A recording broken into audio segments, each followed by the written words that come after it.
A mysterious hitman, a shocking confession, a dark secret hidden in the shadows of power. Who is Edgar Matobato?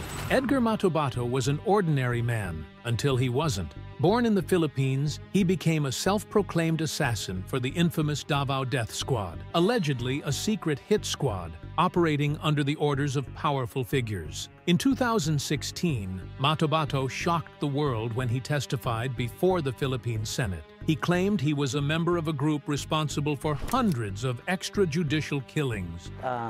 Nagbuo ng grupo si Mayor Duterte na Lambada Boys. Matobato described how he and others allegedly carried out executions, some involving kidnappings, tortures. His words sent shockwaves across the nation.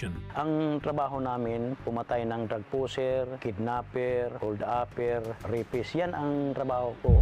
His claims directly implicated then President Rodrigo Duterte, who was the mayor of Davao City at the time. But the government dismissed Matobato as a liar, a madman, or worse, an enemy of the state. Masaya din ako kay siyempre ang amo ko, mayor, at saka ang mga kasamahan ko, pulis. Masasama naman tao ang pinapatay namin. So parang masaya ako sa pag-umpisa. After his testimony, Matobato went into hiding, fearing for his life. His claims led to international scrutiny, but in the Philippines, many saw him as either a whistleblower or a traitor. So, where is Edgar Matobato today? Reports say he sought refuge, fearing for his life. But one thing is certain, his story remains a haunting chapter in the country's history. Was Edgar Matobato telling the truth, or was he just a pawn in a bigger political game? The truth remains in the shadows. Miski hindi sila maniwala sa akin, talagang totoo naman ito. Nakikita naman ang sobrang daming namamatay. Ngayon, intero Pilipinas na, noon Davao City lang.